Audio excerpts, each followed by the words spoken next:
Shall we start? Yeah, we ready. All right. Well, it's a pleasure to be joining with you here today.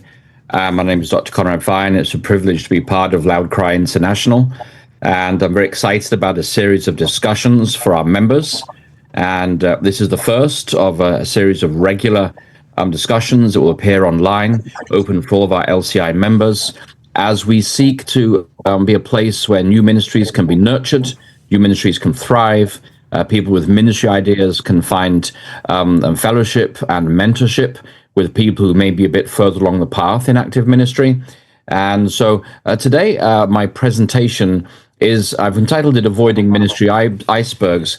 But what I want to do is to really give an overview from my experience of the four stages that a ministry goes through during its growth process. And as I go through this presentation, I hope and pray that you will see your ministry one of these four stages, and will be able to identify to grow to the next stage of ministry, what it's going to take, and some of the concerns that you may want to take account of, and so that you can avoid ministry icebergs.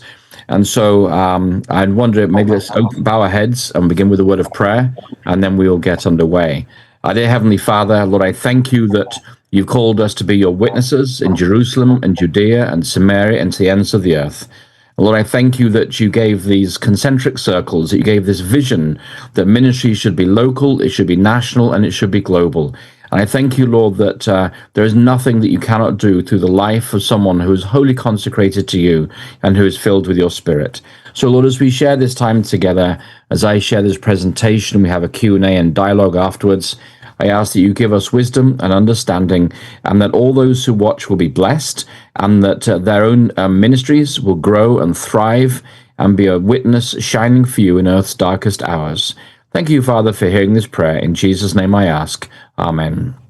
Amen. So, as we begin this presentation, I just want to make it clear, I'm not an attorney, and not an attorney. I did some law classes at school, business law, commercial law, contract law in the UK, but I've spent most of my life in the non-profit sector, and most of it actually in administration and senior leadership roles, whether it be in the UK Health Service, in a hospital setting, whether it was with ADRA, working in leadership roles in country offices all around the world, whether it was in the Middle East Union as the Secretary-Treasurer, pastoring, or being the President of Adventist Frontier Missions for the last 15 plus years.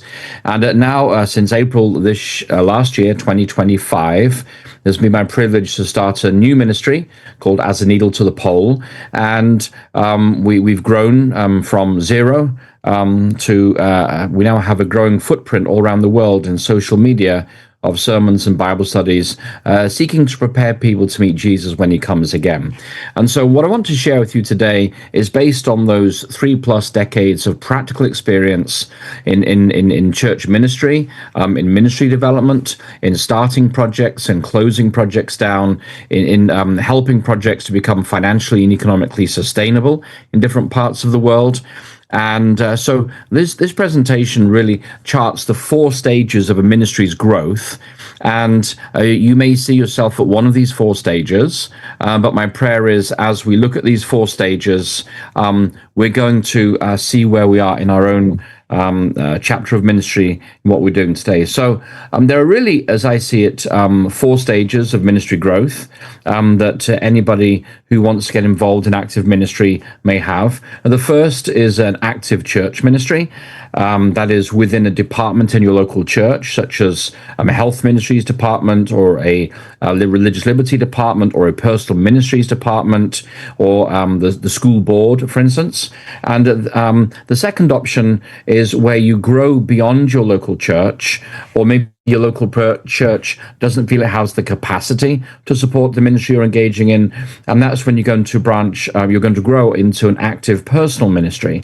And then option 3 is where that personal ministry grows to the place where you need to incorporate as a non-profit within your state.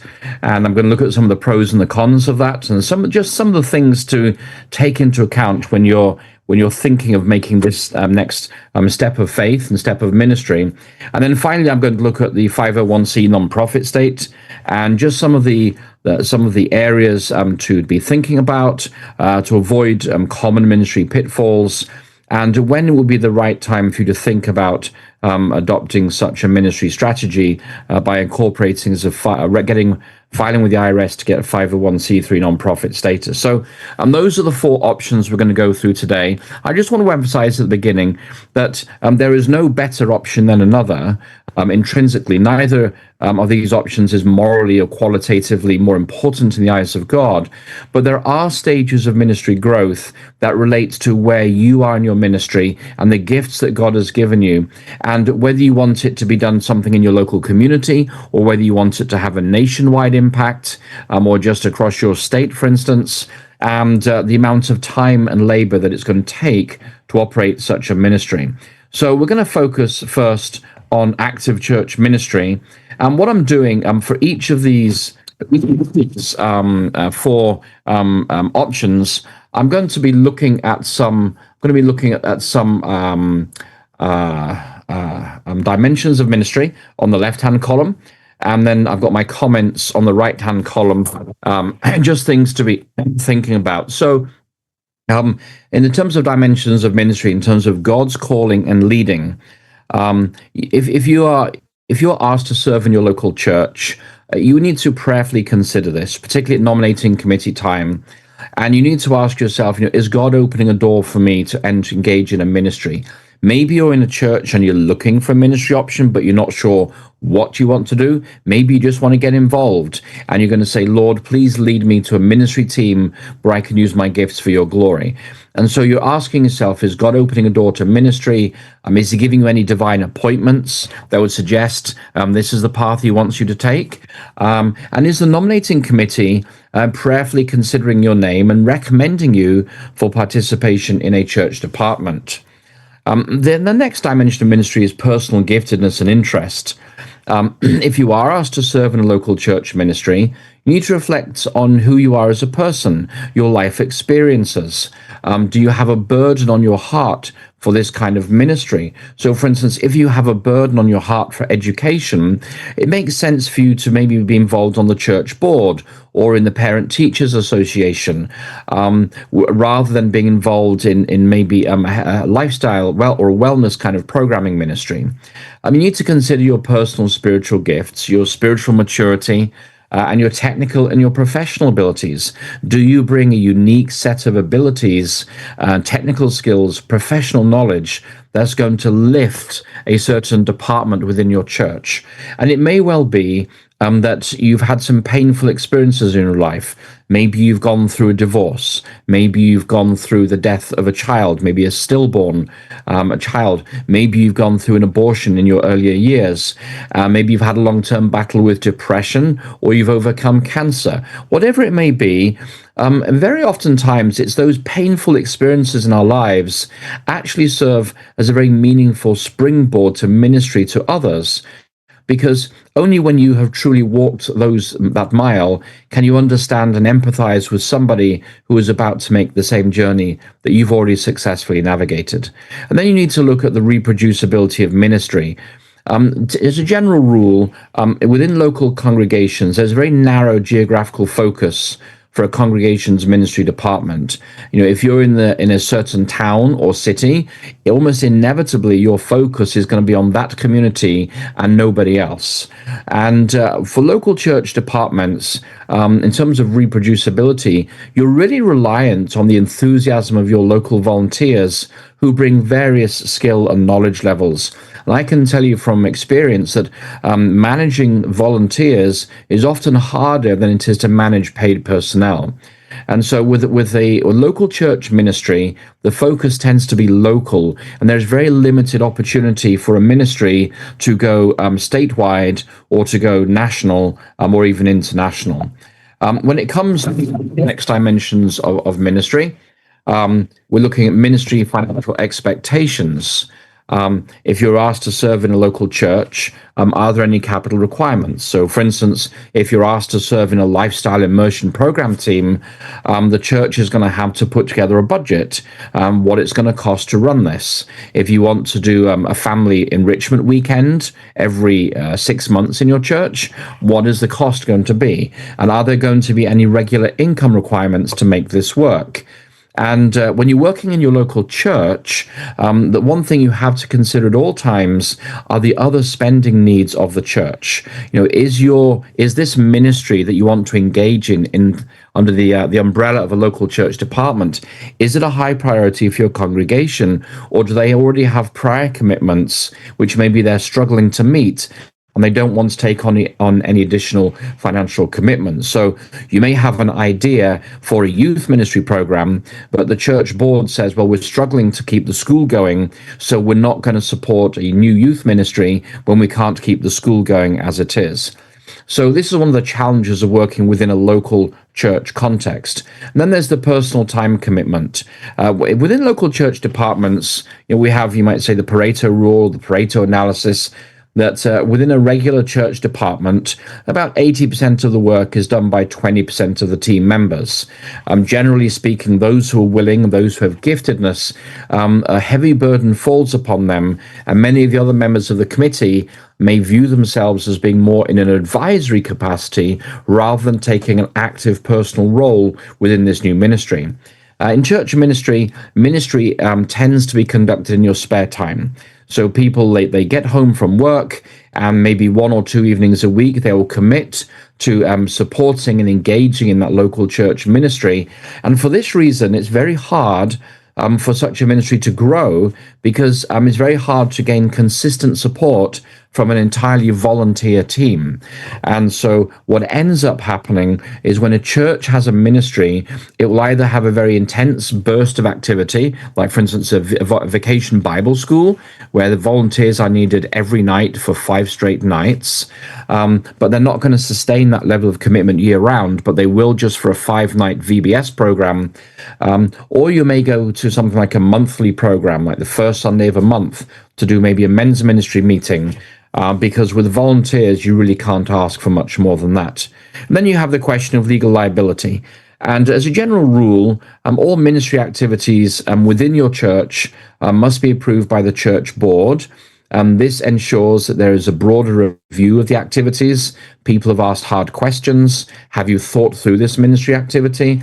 And it also ensures that your activities are covered by your local conference's general liability insurance policies.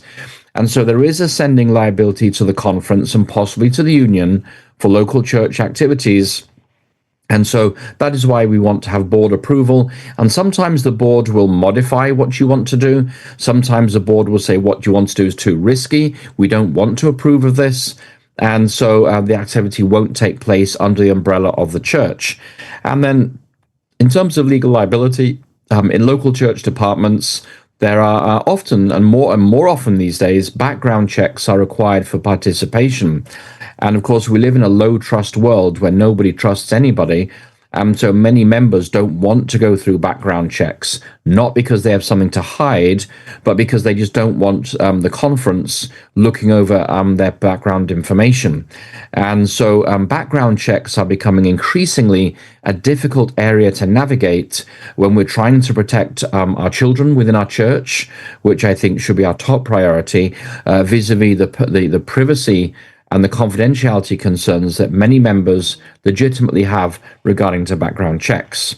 And then we come to the last of the screens here on active church ministry. If you look at the technical and professional skill requirements, as a general rule in local church ministry, there is not normally any formal professional or technical qualifications are needed, but sometimes you do require very specific technical or professional skills. So, for instance, if your church does a dental mission trip, or if your church does an evangelism trip to some other country, within which you want to include free healthcare, free dental care, as well as some construction and VBS and evangelism activities, then there will be the need within your local church ministry function for professional or technical skills. And when it comes to nonprofit management experience, there is a very, very low threshold for people serving in active church ministry. By and large, we work with a coalition of the willing, regardless of how able they may happen to be. And so when we run local church departments, we're often relying on the presence of one of maybe the head elder or one of the pastors within our local committee for whatever ministry we're running, to ensure that we're thinking things through, we've asked the right questions, we've assessed the risks, and we have a reasonable idea of what the ministry is actually going to look like, its goals and its strategies and its deliverables. When it comes to incorporation as nonprofit, this simply doesn't apply for local active church ministry in the local church department. And 501c3 status is not a question that you raise within local church department and ministry function. And when it comes to the question of going to scale, and by this I mean, can you reproduce this ministry so it happens all across your state and maybe all across your region of the US and maybe one day all across the United States of America? So for instance, something like Alcoholics Anonymous or Narcotics Anonymous or Gamblers Anonymous, which are nationwide programs. Well, essentially it's impossible for a local church departmental ministry to go to scale and to really be reproducible, even oftentimes even within your state, let alone across the entire nation. And when it comes to your livelihood, within a local church department, you tend to maintain your regular livelihood, your regular income and expense patterns, and you're essentially providing volunteer capacity, volunteer involvement, and maybe voluntary leadership for a local church ministry department, and on average it may be 5 to 10 hours a month of volunteer service within a very, very limited geographical scope. Now, why would we engage in this kind of ministry? One, because we do want to bless our local community, and two, when we engage in local ministry, we get to know our community, and that really helps us with local evangelism and building meaningful friendships within our local community that will support church growth. But there are times when the ministry needs to grow, and I've called this active personal ministry. And this is the next stage of the growth of a ministry. And in all honesty, sometimes people skip option one entirely. They have a burden, they have an idea, and they say, we're going to start an active personal ministry anyway that doesn't necessarily fall under the umbrella of our local church, and it hasn't been set in place by the nominating committee on our local church board. So when it comes to God's calling and leading for active personal ministry, again, you're asking yourself, is God opening a door to ministry here? Has God given you divine appointments? Do you see God's providence leading you to an active personal ministry? And this active personal ministry is a ministry that is really possible only outside the framework of your local congregation. This is no longer a ministry that exists within the umbrella of your local congregation, but this may be something that God has given you a burden for.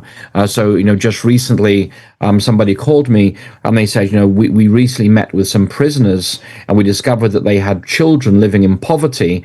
And so we decided to do something about it, and we started putting Christmas parcels together for the prisoners of children.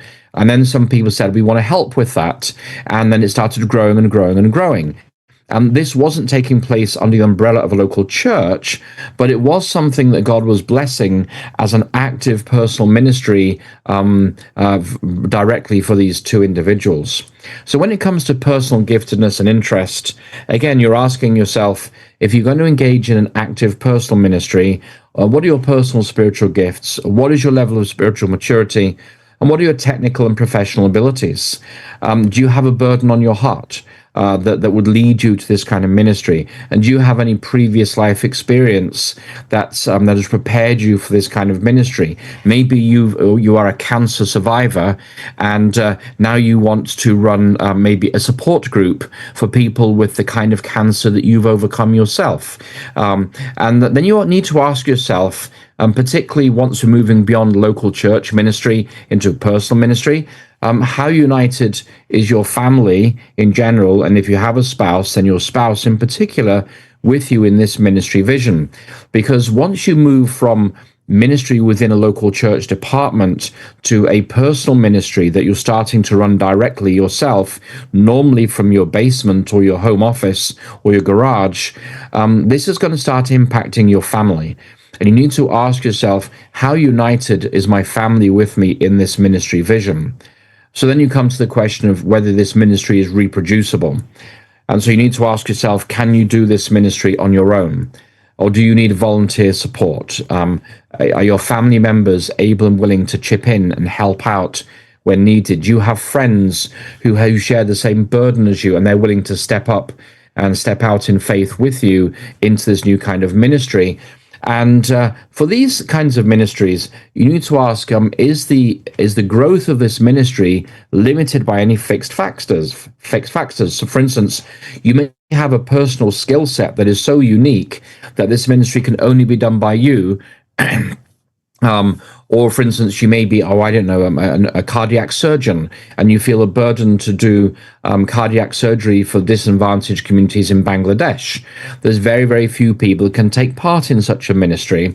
And so this ministry is going to be very, very focused. It's going to be based on very, very high-level technical and professional skills, and that's going to exclude most people from how the ministry is going to operate.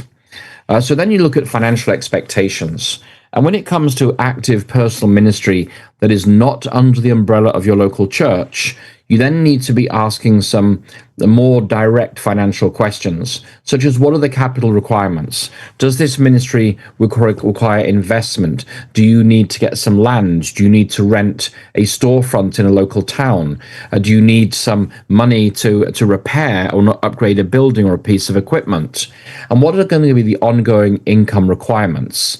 And it's worth putting together maybe a 1 or 2 year income projections with a spreadsheet month by month, and be honest with yourself about where the money is going to come from to pay for this kind of ministry activity.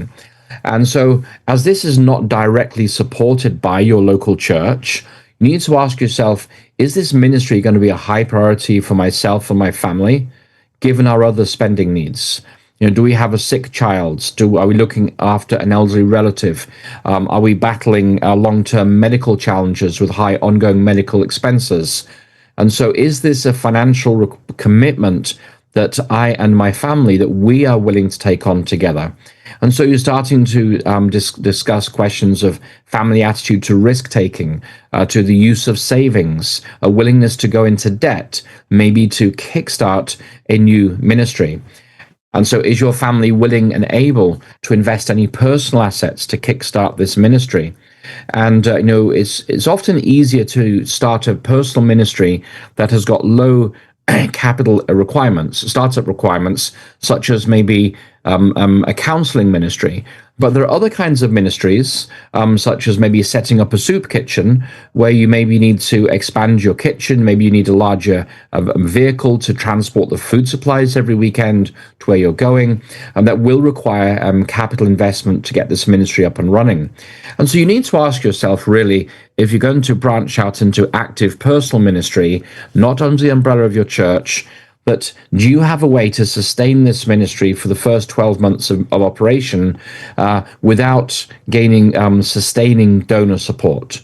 Are you able to start something? Are you able to turn a vision into reality? Do you have the capital, the savings maybe, or access to funds so that maybe you have startup funding for 1 year minimum? So that you can show something is working. And when you show that something is working, it's easier to attract donor interest at that moment.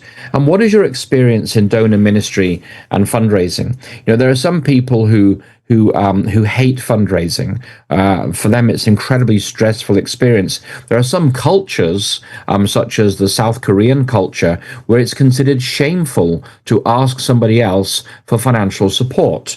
And so you may be working in a culture within here in North America where it's considered embarrassing or shameful to ask for support, or your parents may be shamed by you speaking in a church and sharing the vision and asking for people to share in the vision with you and help with the finances.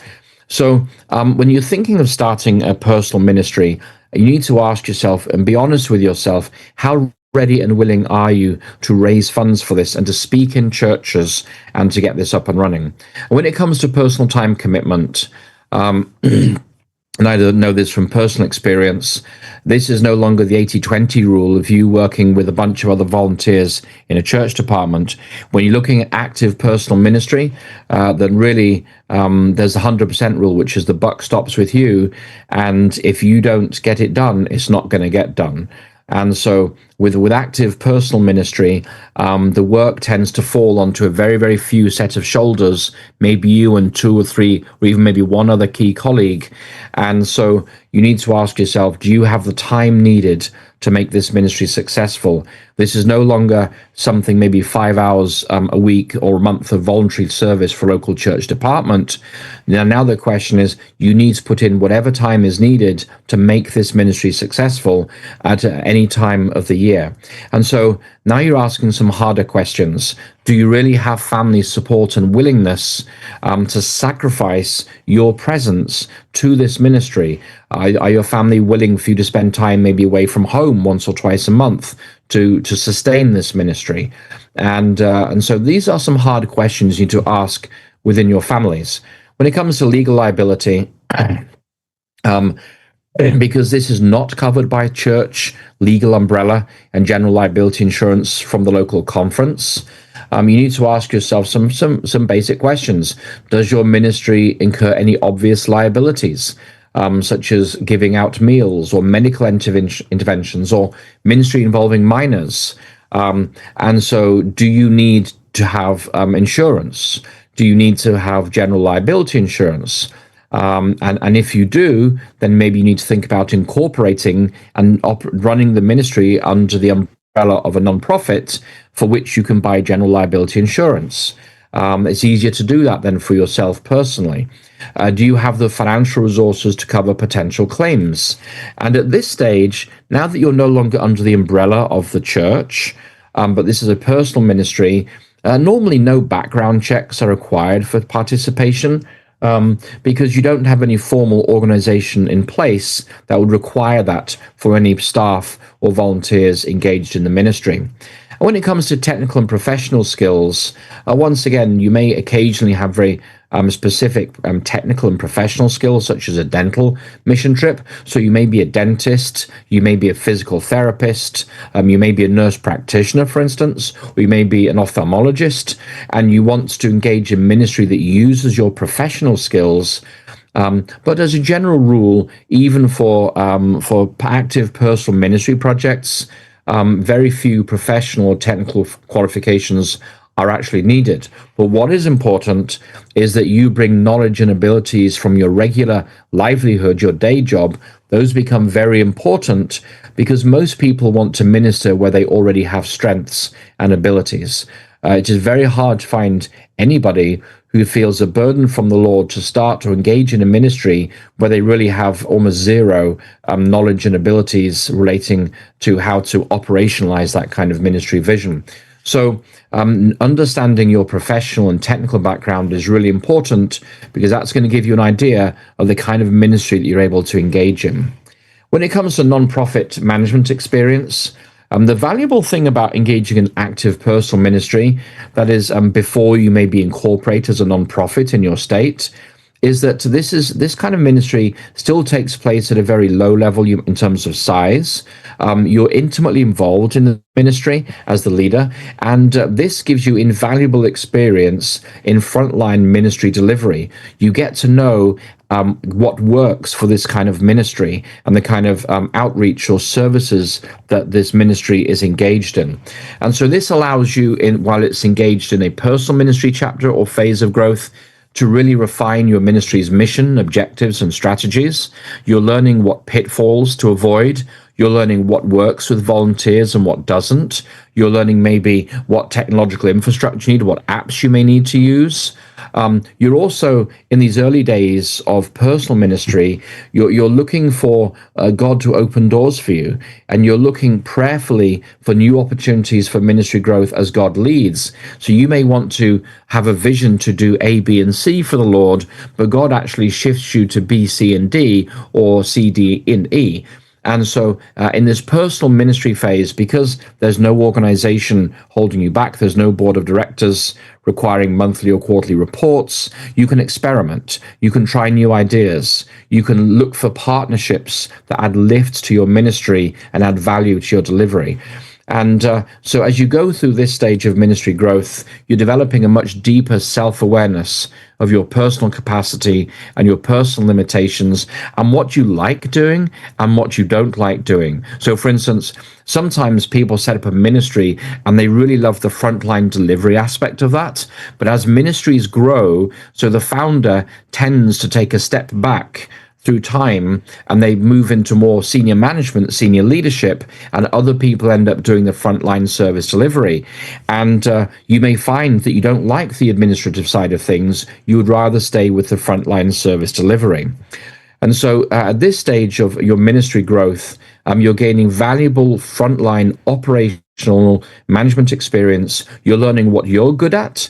You're learning where, if the organization is to grow, you need extra professional or technical skills. And you're also having a deeper sense of self-awareness as to what you can realistically put into this kind of ministry. At this stage, we're not incorporating as a non-profit, usually not applicable there for that dimension of ministry. But when you engage in active personal ministry, you need to be thinking about what are the pros and the cons of moving towards non-profit registration within your state. And there are some pros and cons to that. You're not really thinking about 501c3 status actively, but it should always be in the back of your mind, because 501c3 status is an important part of helping your ministry go to scale on a national level. And so in terms of going to scale and ministry growth, when you're engaging in a personal ministry and it's not under the umbrella of a local church ministry department, then your growth is limited by your own personal limitations and capacity. If you can only provide 4 hours every Sunday for this ministry, then your ministry is going to stay at that kind of level.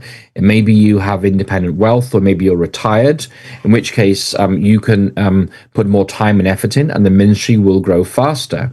But going to scale is really limited by who you are as an individual and your capacity to give and to sacrifice to make this ministry grow.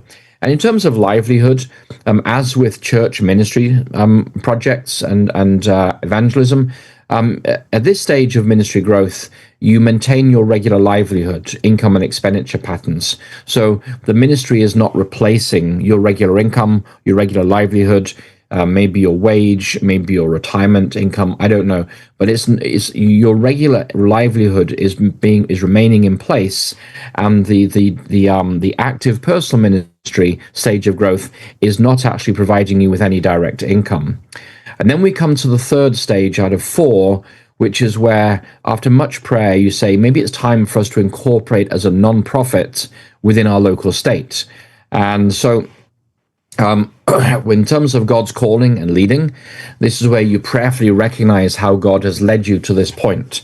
And it is important to be able to reflect on how God has blessed you, how he shaped your ministry, how you thought maybe your ministry started with an idea that it would be nice to do something about this problem, and how over the space of maybe 2 or 3 years, God really refined through personal ministry, a ministry option and service delivery mechanism that really made an impact within your focus population.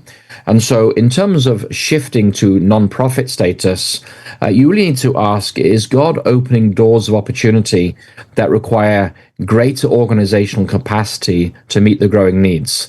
There comes a time when one individual cannot bear all the burdens. There comes a time when you need to maybe purchase various kinds of liability insurance. There comes a time where people are saying, we'd like to donate, but who do we donate it to? And they don't want to donate it to you personally, and you don't want that either, because that just increases your taxable income. People want to give to nonprofits rather than to individuals. When it comes to personal giftedness and interest, at this stage, you're prayerfully considering what are the additional skills and knowledge that you need to be aligned with you in order to thrive as a nonprofit. So before we give birth to a nonprofit, what set of skills and knowledge do we actually need to make this work? You may want to conduct a SWOT analysis with your potential board members here, SWOT is a management acronym. Strengths and weaknesses, S&W, they represent the internal strengths and weaknesses of your current active personal ministry. And opportunities and threats, those are external opportunities for growth and external threats, things that might hurt your ministry or that may shut you down. And so an opportunity, for instance, if you feel a burden to minister to a large refugee population in your local area, an opportunity would be the arrival of 50,000 refugees from Southeast area within your zip code. That's a massive opportunity for ministry, but there may be a corresponding threat. Corresponding threat may be that, okay, maybe these people are of a hostile religious faith and they don't want anything to do with Christians. And so you have to balance that kind of analysis with potential board members to see what is the best way to go forward. And then you need to ask, will you maintain your current livelihood? If you go to a non-profit status, you're starting to have the need for semi-professional leadership and administration. And so are you going to maintain your current livelihood? Or when you go to nonprofit, are you going to look to transition to full-time nonprofit leadership? And can you afford to do that? Are you at a stage of life where you can step aside from your regular job, your regular wage, your regular benefits if you have them, and are you willing to step out in faith and to lead full-time a local nonprofit as an employee of that nonprofit? And so in terms of reproducibility of ministry, when you're looking to incorporate a nonprofit, you really have to carefully and prayerfully think through what's the ministry mission, what are its strategies, what are the options for ministry delivery, what are the deliverables, and what are the outputs. And if you cannot articulate this, it's probably worth waiting before you incorporate as a nonprofit, because when you do incorporate as a nonprofit, then you have to have these things thought through in order to invite people to support the nonprofit in a meaningful way as donors. And then you have to ask, is this ministry state specific, or does it have nationwide potential? So if you're looking to minister to, let's say, the Somali community in northern Minneapolis, this is a very state-specific kind of evangelistic focus group, but you may recognize that maybe there are 3 or 4 other cities in America with large Somali populations, and so it may not have nationwide potential growth, but this ministry may grow to maybe 2 or 3 other locations, other large urban areas elsewhere outside of our state. And if you are going to incorporate as a nonprofit, start thinking about what are the resources needed for ministry growth, not just financial, but also human resources and office infrastructure. And do you have physically an office? Can you store legal paperwork? And there is a federal act that actually defines how long you have to keep certain kinds of paperwork. For instance, people's application forms, monthly financial reports, invoices and receipts. When you have to file, you have to keep people's I-9s and W-4s. There are legal requirements covering all of these areas.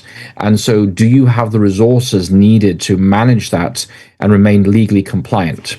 When it comes to financial expectations, if you're going to incorporate nonprofit, you need to get a board approved annual budget. And that would include your startup capital, and your startup requirements for cash, and as well as your annual operating budget. Where is your income going to come from, and how is that money going to be spent? What are your expense priorities, and are you covering all the costs? Because even though this is a non-profit, what non-profit in practice means is not for loss, because no non-profit can run indefinitely while making a loss every year. The difference between a private profit-making corporation and a non-profit organization is where the surplus every year goes. So in a private corporation like Ford Motor Corporation, if there is profit in that business, then the board pays that back as dividends to the shareholders. But in a non-profit organization, there are no dividends to any shareholders. Rather, the surplus every year is reinvested in the ministry. And so when you're looking at your ministry financial expectations, it may be a non-profit, but you're running this as a sustainable private enterprise in order that the ministry can deliver on a sustainable basis for many years to come. And so you need to start thinking about your development strategy. Who are your donors going to be? Where are you going to find those donors? Do you know people who can provide sustaining donations for your new ministry? And what are your donor database options? And I think it's important that once you start looking at an official nonprofit, it's worth starting to think about donor databases. Some people call it CRM software, customer relation management software. But you do need a donor database if you're going to grow beyond anything more than 10 or 20 people that you can keep track of in a spreadsheet. And so you need to think about the financial expectations, and do you have the capacity to manage finances, or is finance something where you tend to get into trouble and you need to find somebody else to manage that for you? And when it comes to personal time commitment, when you're running, when you incorporate as a nonprofit, if you're going to run it from your home, the problem is you think at first, yes, I don't need to go to an office, I'm going to work from home, but very soon working from home becomes living at work. And it's very, very hard to maintain boundaries, physical and time boundaries, when you're running a nonprofit from your home office. I mean, I run as needle to the pole from my kitchen desk, and the family will be eating a meal around me, and I'm working on emails in front of them. And these are very unhealthy time and space boundaries, and I recognize that. But when you're starting a nonprofit, the demand for your time is significant, and you're making use of every waking moment. So when it comes to personal time commitment, and you're going to establish a nonprofit, certainly during the startup phase, the startup months, before you have a regular sources of income, you're probably going to work from a home office, and you want to be very precise and intentional about your physical boundaries and your time boundaries. And this means you need agreement with your family and maybe with your spouse on their level of involvement, and you need to ring fence time with them. When it comes to legal liability for nonprofits, when you're thinking of starting up a nonprofit, you need to get quotes for ministry general liability insurance, D&O, that's directors and officers liability, vehicle and property insurance as needed. And so if you have a nonprofit, you're going to have a board. Every nonprofit has a board. Normally you have at least 3 people on the board. The requirements vary from state to state. I think some states allow 1 director, but generally the majority of states require at least 3 officers. And those officers will probably say, we're happy to serve on your board, but we want the nonprofit to pay for liability insurance so that if anybody sues, that we do have liability cover for ourselves. So that's called D&O insurance. When it comes to legal liability, you also want to clarify the legal requirements for how long paperwork is to be saved. And that is specified under federal law and also under state law. And so this covers all the possible parts of paperwork that you use. So incorporation paperwork, human resource paperwork, payroll, Form 990s, W-2s, I-9s, W-4s, and board minutes, ADCOM minutes if you do grow to have an ADCOM. There are legal requirements for how long you keep this paperwork. Once you start to run a nonprofit, you need to be aware of these things. And if you're not aware of these things yourself, I would suggest you don't need to go to the effort of reinventing the wheel. Ask somebody who's already doing this and ask them if they'll share how they do it so that you can really gain economies of scale from a sister ministry. You want to maintain hard and soft copies of all your paperwork in secure facilities at home and in a third location. You want, your home could burn to the ground. Your home could be have a home invasion. There could be a burglary. You want to make sure that you have hard and soft copies in at least 2 locations for future reference. And once you start having a nonprofit, if you're using your personal vehicle for nonprofit purposes and also for personal purposes, you need to start keeping a mileage log, because that's going to impact your year-end your tax statements and your tax returns for you as an individual. And when it comes to technical and professional skills, it's really worthwhile as you're starting up a nonprofit to develop an organizational chart. The organizational chart is like the skeleton of the organization. And once you develop an organizational chart, you say, well, I would fill this role, but who's going to fill this role and who's going to fulfill this role? And once you identified an organizational chart, then you want to work with your board to develop some job descriptions for the key roles that still need to be filled. And then you're going to prayerfully seek for people who can take on those defined roles. And regardless of your ministry activity, regardless of whether you're doing counseling or books for school children or food program for those who are impoverished, for street people on the streets, you might say for the unhoused community, regardless of what ministry activity you're doing, there are certain professional skills that you absolutely need when you're running a nonprofit these days.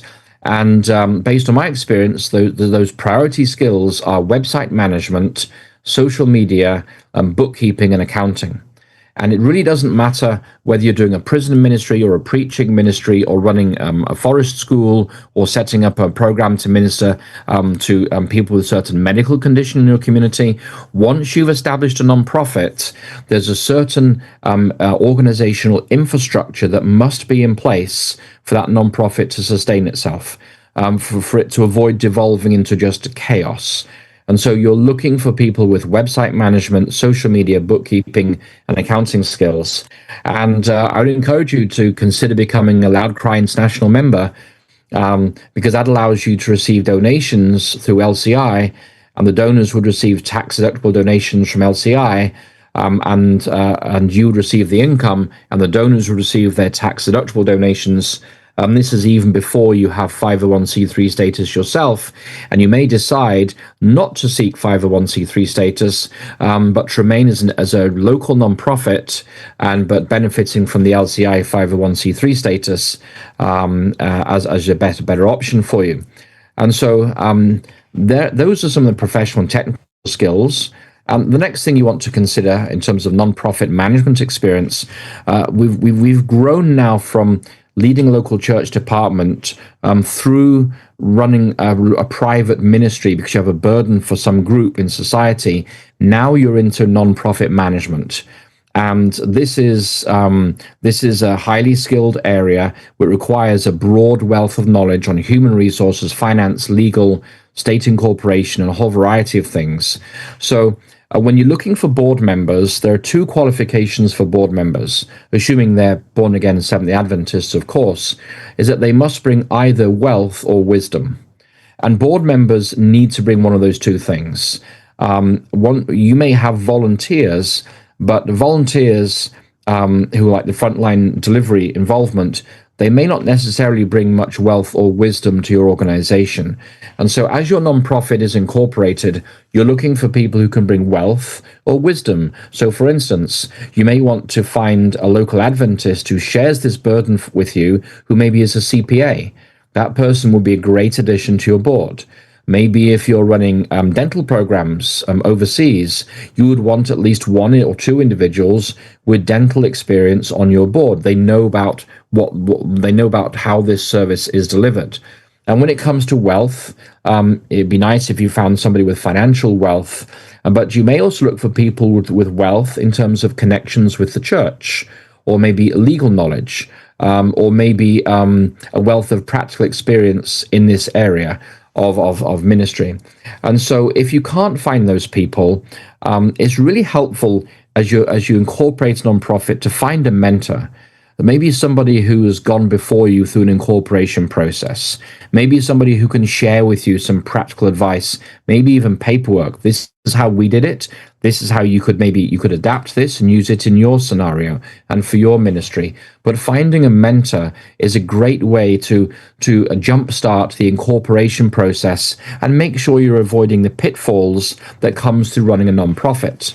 I would encourage you, if you join LCI, to attend the conventions, watch the podcasts, and the conventions, to intentionally network and meet as many people as you can and understand who's doing what and who can I provide encouragement and advice to, and who can I turn to within this growing network when I need particular advice on something. Is there somebody I know who can have a half-hour conversation with me? When it comes to the incorporation itself, we're getting into some nitty gritty here. I understand that. You want to identify your board members, and in different states, there's a different process to incorporate a nonprofit. Normally, you can just do Google search, how to incorporate a nonprofit in your state, New Hampshire or Florida or Michigan. And normally the process is quite straightforward, and most times it can be done online through an online filing process, and it may cost you $10, $20, $100 to file online your incorporation paperwork. And the incorporation paperwork tends to be relatively short, maybe 3 to 5 pages, and it's relatively easy to fill it out. But before you file the incorporation paperwork, you need to gather what will be your board and have them vote. I put it there. They need to vote to establish a new nonprofit in your state with a mission statement. And they need to approve your incorporation application, including the identities of the directors and the officers. Your board needs to approve the bylaws of your organization, and also a conflict of interest, and also a dissolution policy. A dissolution is important. If you decide to shut your nonprofit, where do the assets get distributed? And it needs to go to a corresponding nonprofit. So you may say that if our nonprofit closes down, we want the assets to go to the local Adventist conference for this state. Or you may say, I want to go to another LCI member who has a similar ministry within my state as well. Your board will want to vote to open a PO box. They'll vote to establish a capitalization level. And the capitalization level is important from an accounting perspective. And it essentially says that in any item, if you set your capitalization level at, say, $10,000, it says that if you purchase an item costing $10,000 or more, then it's a capital asset, and it appears on your balance sheet as a fixed asset. And then you have depreciation charged every year for 3 or 5 years in your operating budget. But if it's under $10,000, if it's $10,000 and you spend $6,000 on something, then that doesn't appear in your balance sheet as a fixed asset, but that's just an expensed item in your income and expenditure and budget for the year. And so this affects what you charge depreciation on. It's an accounting issue, but you do need to vote a capitalization level. And most nonprofits have their capitalization set between $3,000 and $10,000. You also need to vote to apply for an EIN. That's a federal employer identification number. Once you have an EIN, and it takes you 10 minutes online to do this, it costs about $600. And you have to have your state registration incorporation number to get your EIN. Once you have your EIN, only then can you open a checking and saving account together with the signatories. And the board needs to vote to open a checking account with such and such a bank, and the board needs to define who the signatories are. And when you go to open the account, you need to show your incorporation paperwork, your bylaws, and the votes to open the account, or you won't be able to open the account. You also want the board to vote to purchase a web domain or a series of web domains for your nonprofit. And also you need to start preparing your solicitation registration filings for your state and for other states. Now, what is that?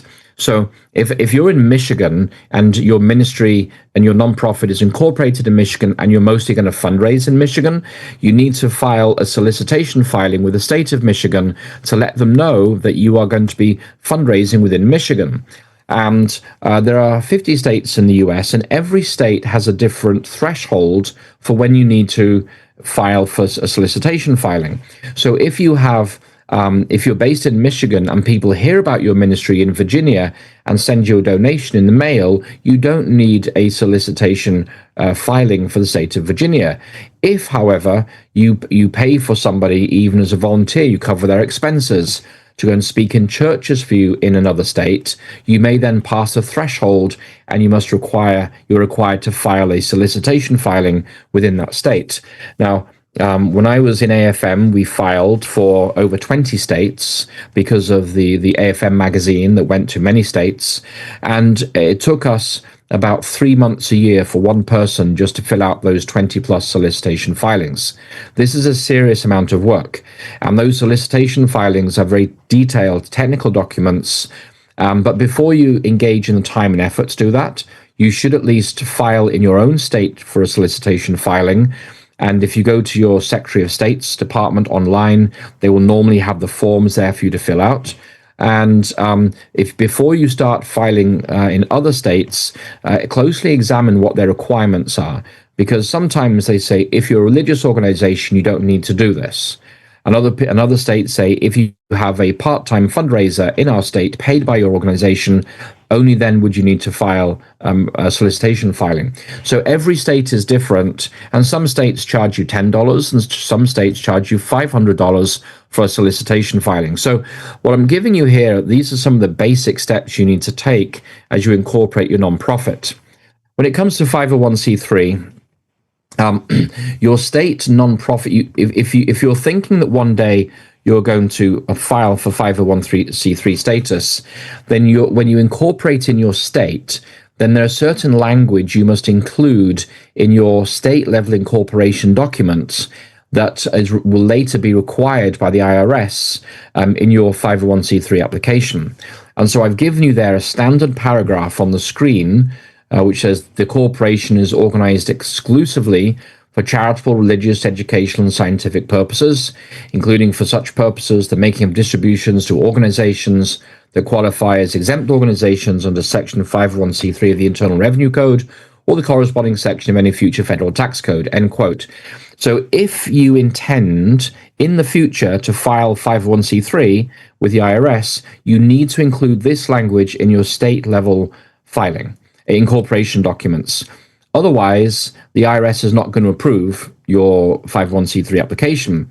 Now, it is possible in most states, I think probably all of them, if you don't get your state incorporation paperwork correct the first time, you can always refile an amended incorporation certificate or paperwork that includes the required paperwork for the IRS. So if you don't get it right first time with your state incorporation paperwork, it's not the end of the world. You can file an amendment that includes the required paperwork. But if you are going to grow to 501c3 status, please understand that you need to have a minimum of 3 board directors, and they cannot be related by marriage or birth. Now, at a state level, that may or may not be possible depending on your state. But it's worth thinking this through, that when you incorporate as a state-level nonprofit for your ministry, if you want to go for 501c3 status in the future, then those directors cannot be related by marriage or by birth. And when it comes to going to scale, when you incorporate a nonprofit, you want to conduct a strategic planning exercise with the board and your key donors. It's not just in your head. This is now a legal organization, and you want as much buy-in as possible. And there is a saying in Africa, they say, if you want to go fast, go alone. If you want to go far, go together. And it's better to go 80% with a team around you than to strive for 100% on your own and come up short and then maybe only achieve 50% of what you want to do. So conducting a strategic planning exercise near the birthing process of your organization, it really helps, because I put on the screen, you plan the work and then you work the plan. And sometimes you have a visionary leader, maybe you have a clear vision of your ministry, but when you incorporate many people, they don't have that passionate mission, but they do understand they need nonprofit status. And so having a bunch of like-minded people, your board members and key donors, plan the work. Your job is then to work the plan. And so that means you don't have to come up with all the ideas. If you are a great administrator, but you're not creative, if you're not a blue sky thinker, that's okay. If you have 1 or 2 of them on your board, they help to plan the work. And then if you are focusing on execution and on achievement and focusing on outputs, on deliverables, you can then focus on working the plan. And so this is where you're looking at teamwork with your board. And when it comes to your local livelihood, once you've let's go through the 4 stages again. When you were in your local church, you weren't giving up your livelihood to take an active part in local church ministry. When you then grew and you moved into a personal ministry that you set up, most people are still maintaining their regular livelihood and doing this as a part-time labor of love or hobby or ministry in their spare time. But now you're looking at incorporation as nonprofit. This now requires you to ask a very hard question. Are you going to keep your current livelihood, or are you going to switch to part-time or full-time nonprofit leadership? And that's a decision that you have to make. It's very personal. It affects your healthcare. It affects any other benefits that are important to you. It affects your salary. If you're coming up to retirement, you may have a relatively high level of income, an established profession. You may be the principal in a public school system. And 3 years out from retirement, you want to incorporate and have a huge cut in your income. That's going to have a big impact on your Social Security when you retire. And so that's a very, very personal decision you have to make as to whether you're going to switch to full-time nonprofit leadership with income and salary from the nonprofit as an employee, or you're going to keep your current livelihood. And at this stage, you're working with the board to say, is it financially feasible to become a full-time nonprofit employee? And one way to kind of square this circle is to say to the board, we're just going to, I will act as a volunteer for 3 months. And then after 3 months, let's do an honest assessment of how much income is coming in and can we afford to put me on maybe a stipend? And after 6 months, can we afford to put me on part-time, 20 hours a week? And after 1 year, if the income is there, then we will switch to full-time employment, and only then will I step away from my regular livelihood. So these are the kind of questions you're asking, because running a nonprofit and setting up a nonprofit is a lot of work. You know, when I was setting up As Needle to the Pole, I was working from 8 a.m. till about 10 a.m. at night, with not much time off to eat or exercise. So I was putting in maybe 13 hours a day. And then I'm traveling all day Friday, preaching all day Sabbath, and traveling all day Sunday. So I'm putting in about 70 to 80 hours a week through most of 2025. And so when you start up a nonprofit, it's like starting a business. You don't have departments. If your website goes down, you've got to fix it. If there's a problem with the vehicle, you've got to fix it.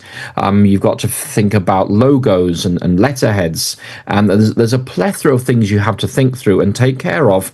And generally, it's just you and one or two other people. So it's very, very time intensive. So at this stage of ministry growth, when you start a new ministry, don't be surprised if in the first year you spend an inordinate amount of time on administration, just setting up the architecture so that the delivery can take place going forward. And so once again, you may realize at this stage of your ministry growth that you need a professional, a full-time nonprofit manager, administrator for your ministry, because you want to remain at frontline service delivery. But many people, they gravitate from frontline service delivery into full-time management and end up asking other people to do the service delivery for them because the organization is growing.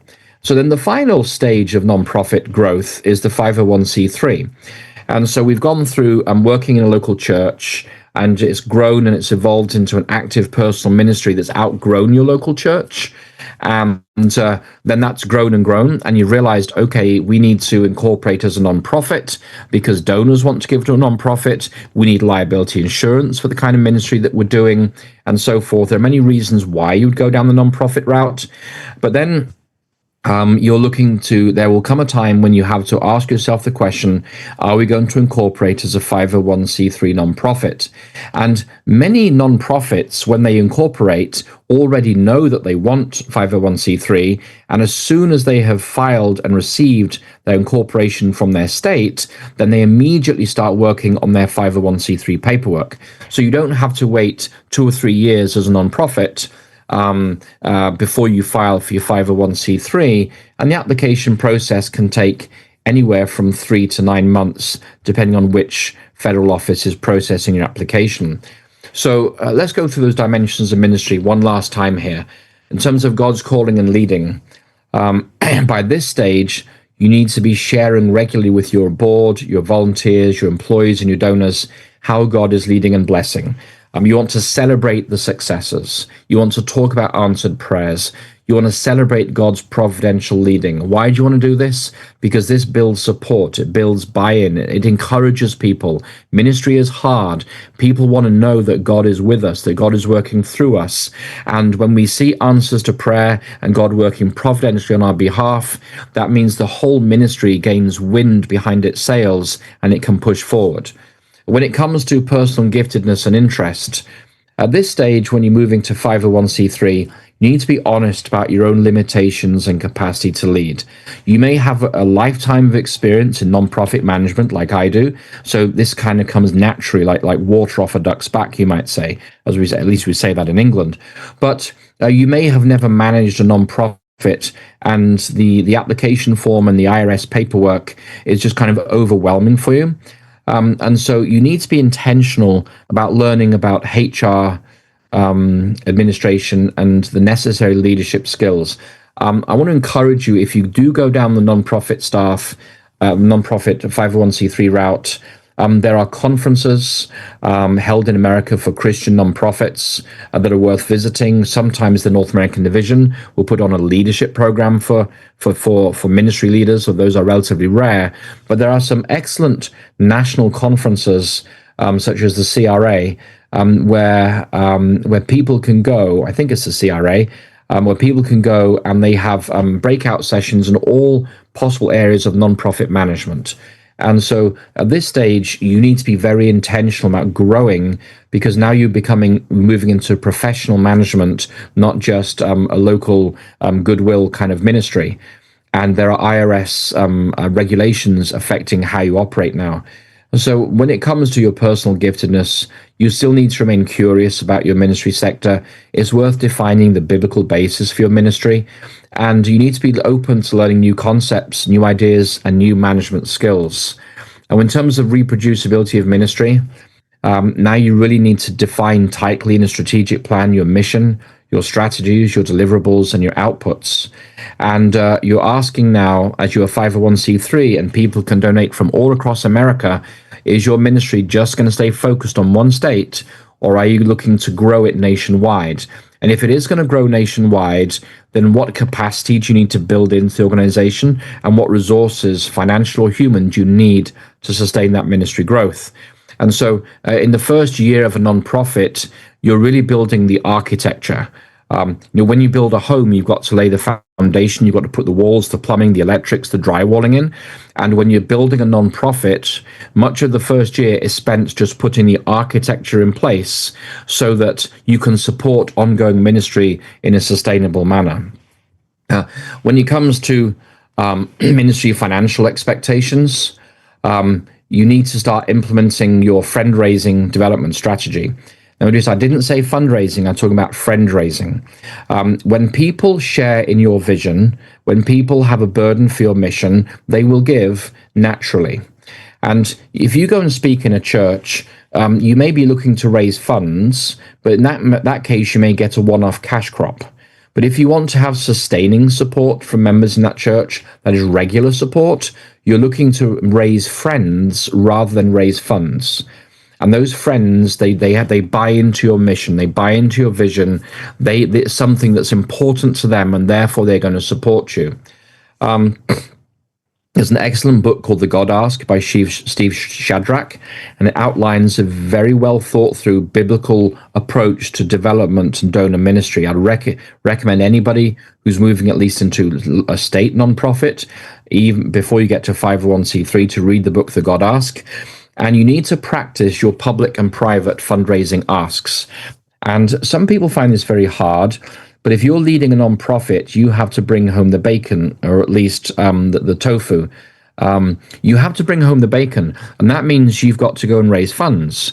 And fundraising, for some people, it's like pulling teeth, but it really isn't. Fundraising is a blessing, because you meet people and they say to you, I have this $5,000. I've been waiting and waiting and waiting. And when you spoke in church today, the Holy Spirit said to me, this is where I want those funds to go, that you're an answer to my prayers. And so when people give you funds, it's not just because they want to give you money because they like you, it's because they share in the vision, they share in the passion. The Holy Spirit has impressed them to do something.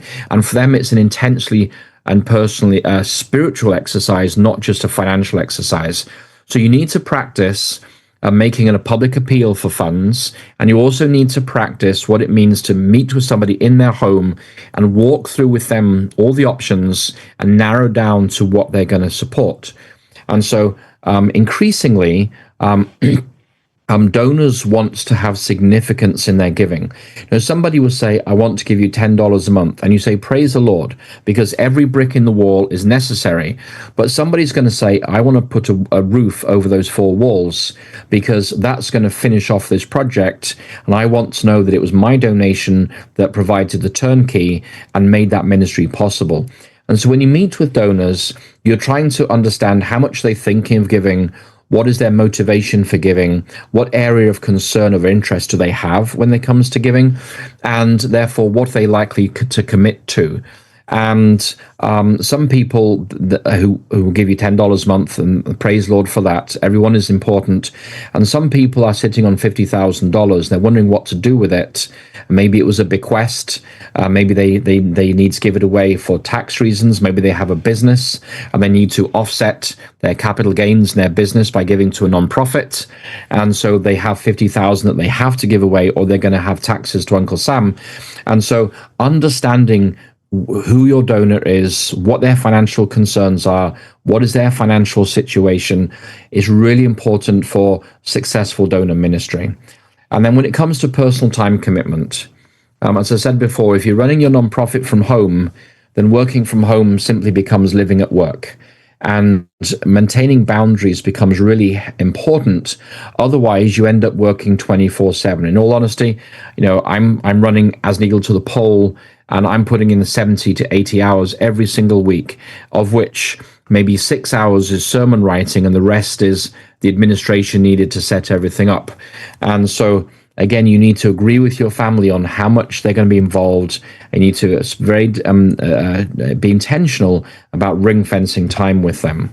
When it comes to legal liability for a nonprofit, a 501c3, you need to maintain organizational general liability insurance.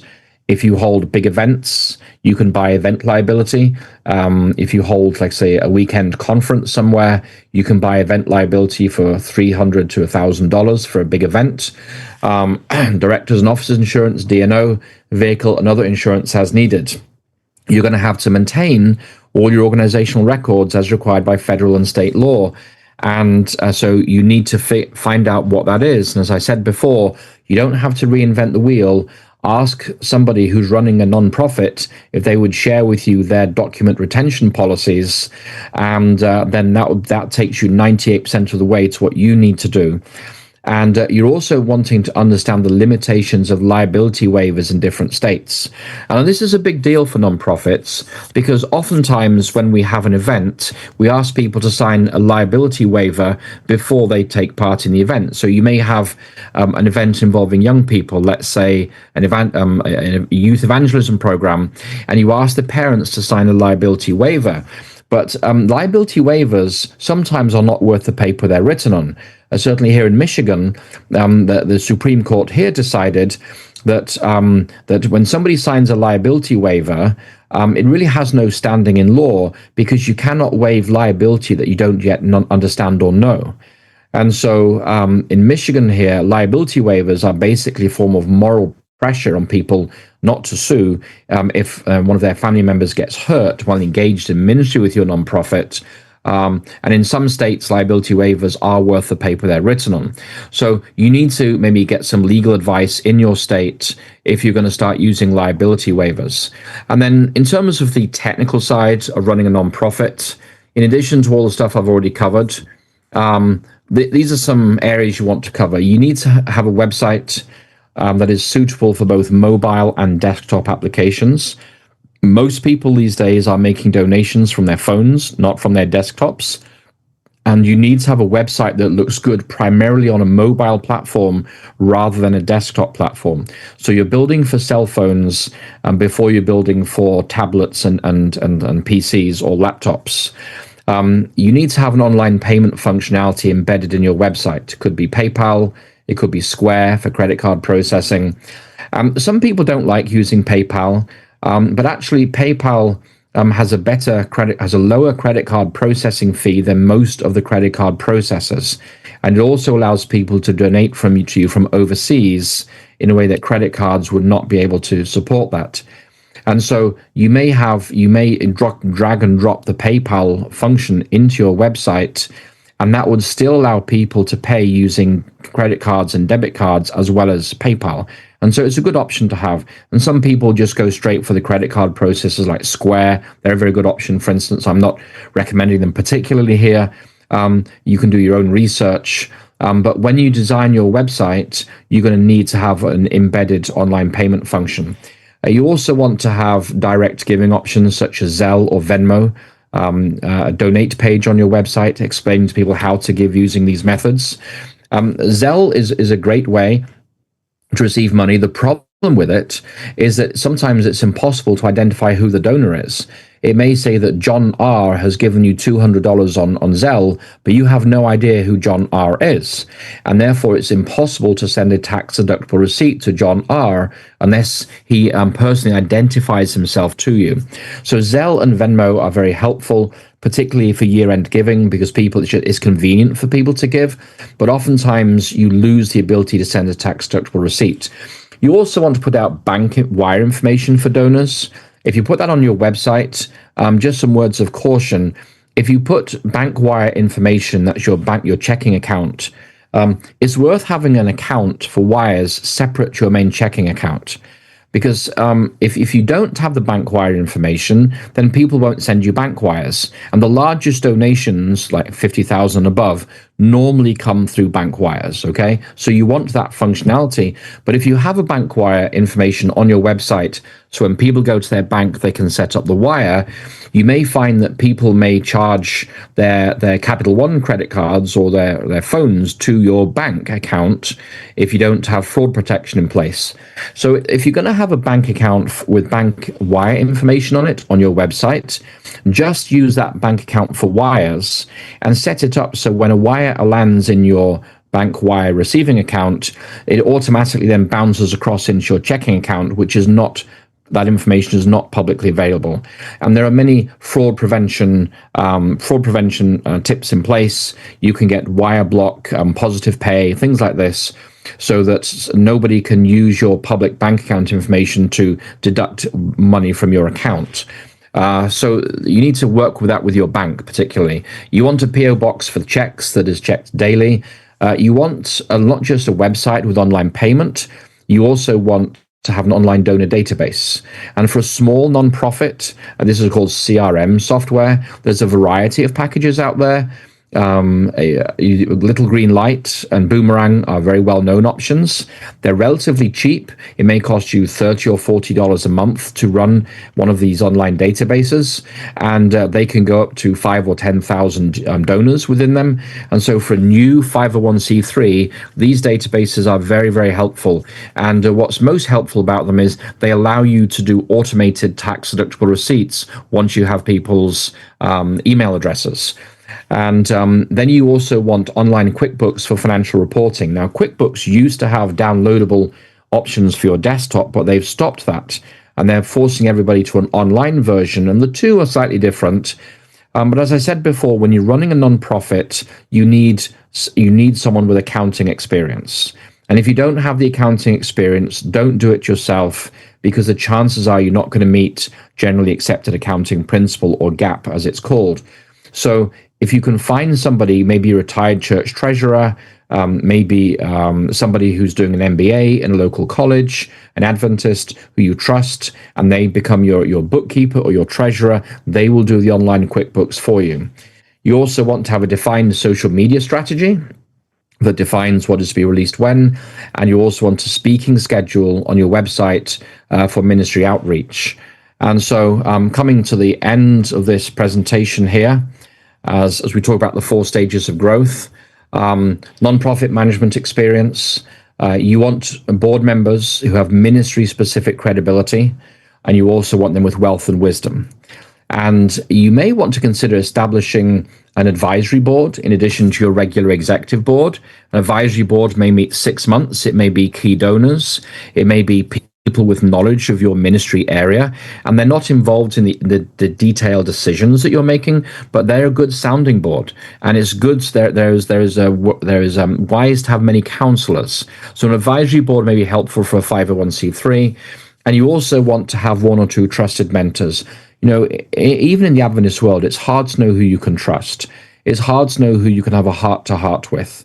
And sometimes, as the leader of a nonprofit and a 501c3, you need to be able to have someone you can call and just sound off to, and just express some of the frustrations. Maybe the frustrations of working with local conference leadership, maybe the frustrations you have working with another Adventist nonprofit, and you want to just bounce ideas. How can we resolve this? How can we seek reconciliation? What is the best way forward for us? So at this stage, you really want to have one or two trusted mentors that you can call for counsel when needed.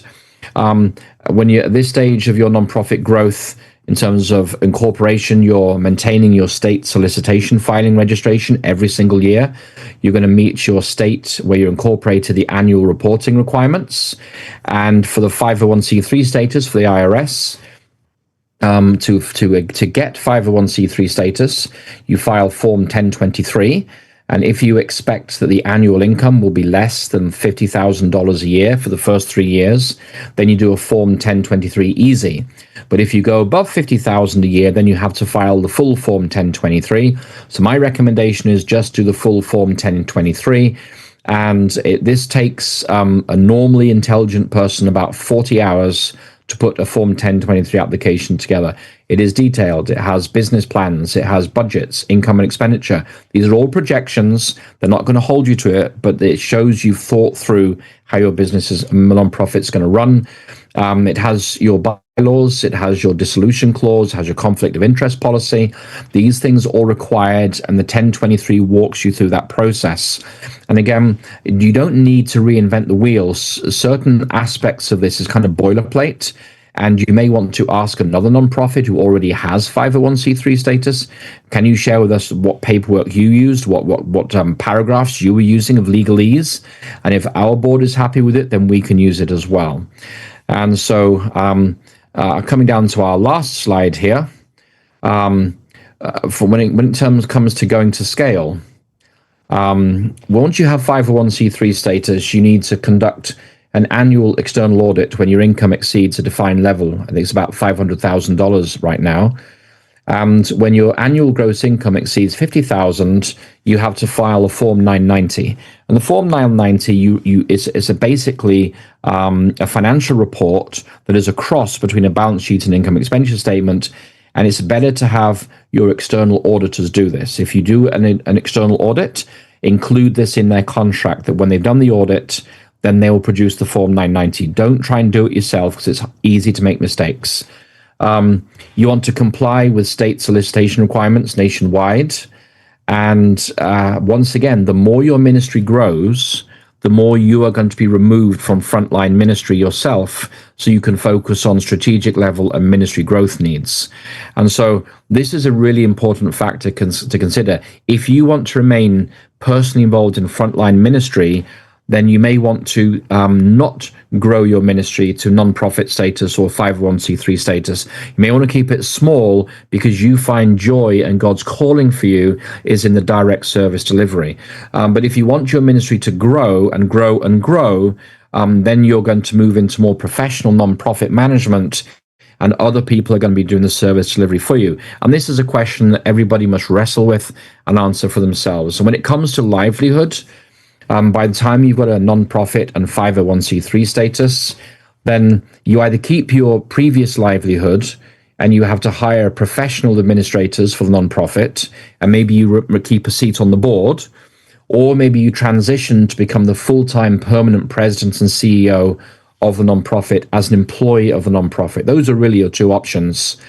And for many people, if you choose to stay in the service delivery and just retain a seat on the board, you may find that your nonprofit is taken over by the board and goes in directions you don't want.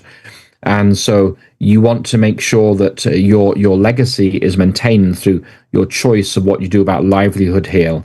And when it comes to salary scales, the IRS is concerned that they must be set according to industry standards, and you must be able to defend the salary levels that you provide for your chief executives and your finance director if you have one. And so you need to, so you can either benchmark with somebody else. You may say, for instance, that your chief exec will earn no more than 95% of your local conference's 100% wage factor. And that would be a formula in place that is defensible to the IRS, and it says that you're going to earn 5% less than an ordained pastor in your local conference, and then you let the conference set the wage scale, and then you come in at 95% of that. So you may use a proxy indicator for your wage scale, but that at least shows the IRS that you have thought about avoiding personal annulment or excess private benefit. And so personal annulment is where you personally benefit in an unwanted way from being in a leadership position in a nonprofit. An example of that would be, and this is a classic example, if you go to a conference, rather than flying economy and going to a Motel 6, you hire a private jet and you stay in the penthouse suite of the Hilton. When the auditors take a look at that, that's personal annulment, and that was personally benefiting over and above what is considered reasonable from your leadership position in the organization. And so those then are the 4 stages of ministry growth. You start off with a ministry in a church, then it evolves into a personal ministry, and there are pros and cons to that. And then you may decide to incorporate as a nonprofit in your state. And then the final stage of growth is 501c3, which is really moving into professional management. And with a 501c3, you have the potential to have a nationwide and even a global reach, depending on the kind of ministry that you're using, that you are running there. And so I just wanted to share this with you because I've spent 30 years doing this kind of stuff, and there are pitfalls to avoid.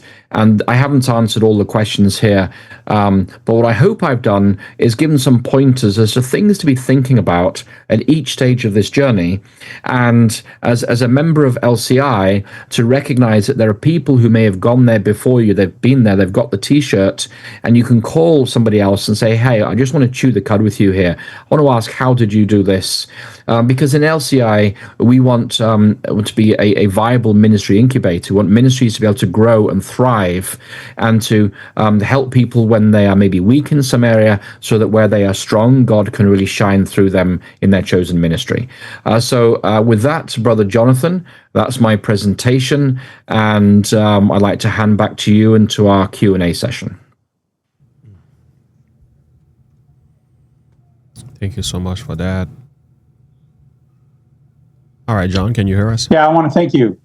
That was a great presentation. I think there's a lot of good information in there, and we have some questions. I don't know, Yes. but I want to start with just a couple observations. I think that it's easy to get mired down in the details of this kind of thing. And for those of you that were listening, we're going to put this up on webpage so you can go back and look at it. But one of the things I would say is that I've advised a lot of these different nonprofits, and the thing to do is to just take it off one piece at a time and go through just one step at a time.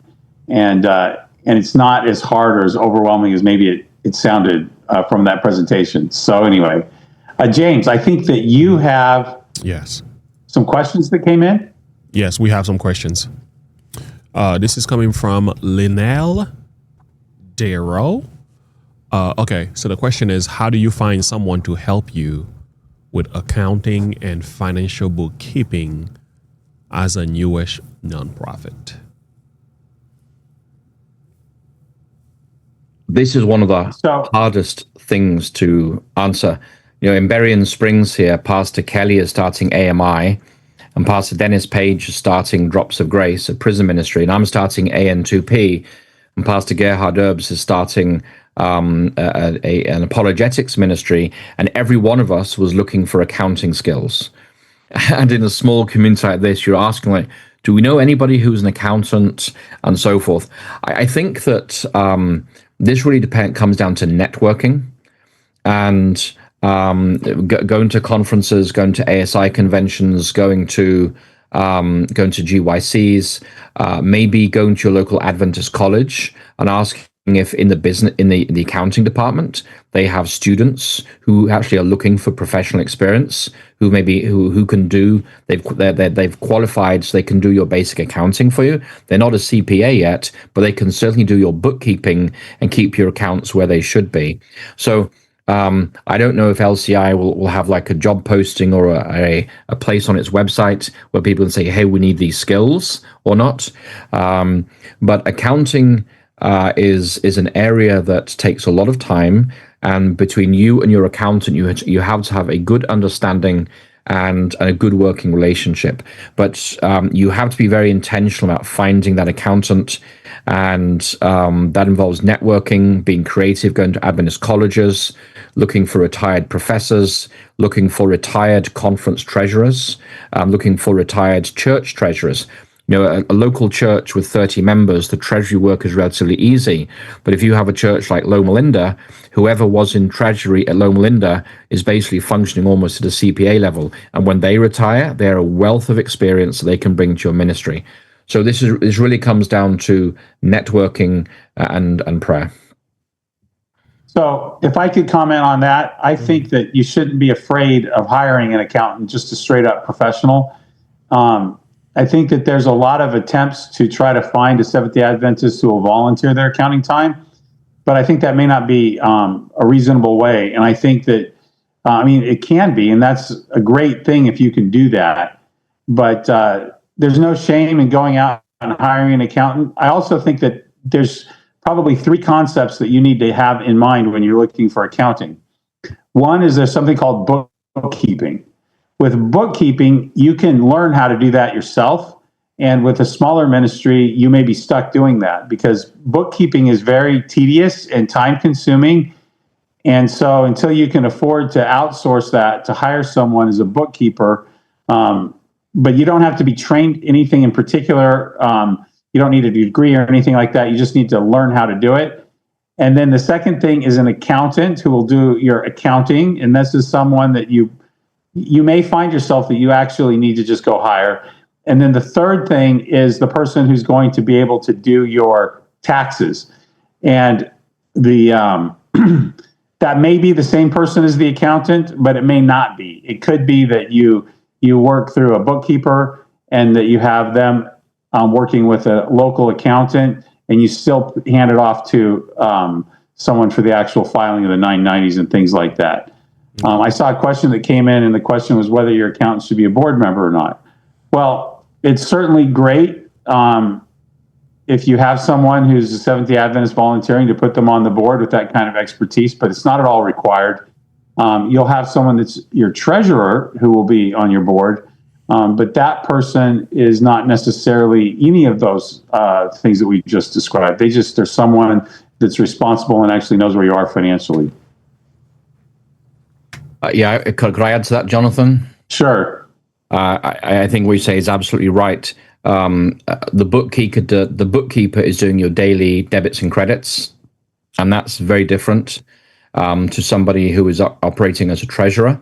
A treasurer is ensuring that your financial statements are accurate and is giving wise financial advice on the financial decisions, whereas a bookkeeper is more of an accounting technician, and they're going to make sure that the debits and credits are entered correctly in the chart of accounts, and most importantly, when the trial balance balances, then the treasurer or the CPA or the accountant can do your balance sheet, income, expenditure, and other forms. And so I would agree with you that the bookkeeper may be somebody you pay locally by the hour to do your accounts for you. I actually, in my ministry in AM2P, my treasurer lives in America and my bookkeeper lives in Africa. And with the internet, everything is done online. And so don't confine yourself just to America. We are a global ministry, or we are global. The world is small because of the internet. And you may look for a bookkeeper in Kenya, if that's where you have operations, someone you trust, and their job is to process the transactions, and that'll be lower cost for you. And then you have somebody on your board who is CPA retired, for instance, and they are the ones who maybe finalize your monthly financial statements. But I would not put the bookkeeper on the board, but you will need a secretary treasurer for your organization, and that person should have some decent accounting experience, if not be a CPA. Yeah, I just think it's a big ask, though, to have a CPA on your board or someone like that. Anyway. All right. Thank you so much. Somebody said, can a nonprofit be a member of LCI? So, what are the benefits compared to those of an individual member? Yeah, so what we've planned for LCI right now is for just individuals to be members, and that we don't have an organizational tier. We may do that depending upon what the demand is for that, but our feeling is that we want to have as many individuals as we possibly can, and we will support organizations. And of course, as we look at organizations, we'll look to see if the individuals at the organization are members or not. And so my advice is that if you have an organization and you want to be involved with LCI, join yourself personally and join as many as the people that work with your organization into LCI. And that way we'll grow LCI on a more grassroots individual level. And but we are thinking about other things. But for now, anyway, we're looking towards just individual members. Okay. Thank you for that. All right. We do have another question in the chat here. It says that I recently started an online blog as I like to write. It's very small. All right. I'm only just starting, so nowhere near beginning to grow to a nonprofit yet. My question is, most ministries I know are YouTube based, where their videos are reacted to by other ministries, driving traffic to other channels. How can I get help driven traffic to my website to help grow my ministry? Oh. Well, I would answer that too and say, stay tuned. We're going to have a lot of these training sessions, and I think that we'll have some sessions that actually talk about this subject. Yeah. This is more of a marketing subject, and it's not really what we're talking about right here today, but this is really important. And we all need to become aware of this, and we're in a changing landscape. I think the way things work in the past is changing because AI, people now are using ChatGPT and stuff as searches. So I'm looking forward to hearing about how to do this. Yeah, and something I would add to that is we're all assuming that YouTube is a good place to be, and it really is the best platform for wide distribution and ease of use. But as we saw recently with Scott Ritzmer and Belt of Truth Ministries and a number of other ministries, I think Advent Media Connect highlighted this very efficiently. Scott Ritzmer had his channel taken down, and then it came back a couple of days later. And so there is Audioverse out there, but if you're somebody like myself, you've been banned from Audioverse, and Audioverse only wants people who sing the corporate tune these days. And so I'm actually developing myself with some developers. I'm developing a website that'll be a cross between YouTube and Audioverse for Adventists that can host its own videos and not be dependent on YouTube. And that would also be a place where we'd open it up to people who are running their own podcasts, people who want to draw in their own sermons, so that we have our own web infrastructure and we cannot be shut down by YouTube or anybody else. So that will probably be ready by fall this year. The development is about to start. And this is recognizing that cancel culture is real. And I'd like it to be a one-stop shop, a place a bit like a warehouse where people can type in your name or the name of your ministry, and a selection of all your online materials comes up. And so this is what I run As Needle to the Pole, but I'm doing this for my own needs because I don't want to get shut down by YouTube, but I want to make it available to all the other Adventist ministries as well. Oh, that's beautiful. Very good. Very good. All right. Do we have any more questions? Okay. Thank you, guys. If you don't have a question, I want to raise one. Yeah. And my question is, I was sitting and listening to your presentation, Conrad. You talk about the 4 stages of development. And one of the things that I do when I'm dealing with my clients is I ask them why they want to be at each particular different stage. And I think that this is a useful conversation to have. And my conversation and the question that I have is, your stage 3 is a incorporated but not 501c3 stage. And I'm just curious to know, with your view as to why you would put that as a full stage. I appreciate what you were saying, but I'm not quite sure. Most of my clients, I actually take them from stage 2 to stage 4. Yeah, that's a fair question. So, um, it depends on a variety of factors. One is some people want a nonprofit and they're expecting annual income to be $20,000, something like that. And most of their donors are $100 a year or less. And since the 2017 tax bill came out under President Trump, the standard deductions doubled in 2017. And the standard deductions now are at such level that most Adventists don't reach the level of the standard deduction. So we always assume that you need 501c3 status, but I've been doing this for many, many years. You really only need 501c3 status for people who are planning their wealth and planning their giving very carefully to maximize or to minimize their tax liability to Uncle Sam. And the vast majority of Adventist owners are not in that place. So if you're going to, if it seems to me, if you get 501c3 status, you need to be assuming you're going to get individual donations of, let's say, 10 to 20,000 and above. Because then you're going to go over the 50,000 limit, and you're going to have an external audit. If you are just going to get 20,000 gross income a year, let's say, and almost all your donations are under $1,000, those donors actually, most of them do not need a tax deductible receipt. And they may ask for it, and there may be a matter of donor education, say, well, we don't have it because most people don't need it. So if you're a bigger nonprofit, you attract bigger donations, and bigger donations require tax exempt status. If you're a smaller nonprofit and you just want to keep it small and niche, for instance, and your annual income is, let's say, 30 or 40,000, and your donor base is very diverse, it's not dependent on one individual or two individuals, then it's hard to see the benefit of getting 501c3 status. So it really depends on how you see the ministry growing, your knowledge of your donor base, and what the anticipated case mix of your donations is going to be. So I just make a couple comments on that. One thing I would say is that the state, with their nonprofits, actually expect you to behave like a 501c3. So a lot of the ethical different requirements and things like that actually apply to you, even though you don't have the 501c3 status. And I think that the people listening to that really should be aware of that.